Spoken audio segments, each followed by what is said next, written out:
કારણ કે આપણે આજે પિઝા બનાવ્યા પછી આપણે 15 દિવસ પછી યાદ આવશે કે આપણે પિઝાના ક્લાસ થઈ રહ્યા છે. ઓકે, તો 15 ડે પછી જ બનશે, રોજ તો નથી બનવાના.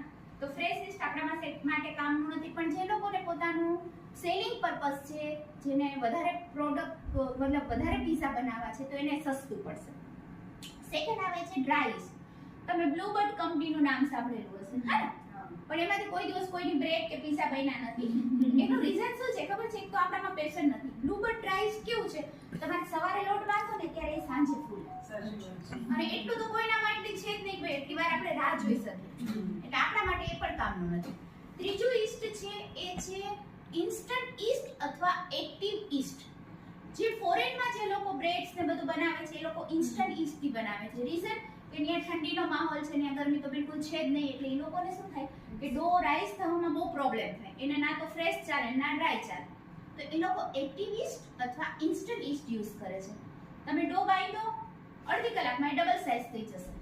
તરત જ પિઝા બનાવ્યા અને બેક કર્યા, મતલબ કલાક દોઢ કલાકની અંદર તમે પિઝા સર્વ કરી શકશો.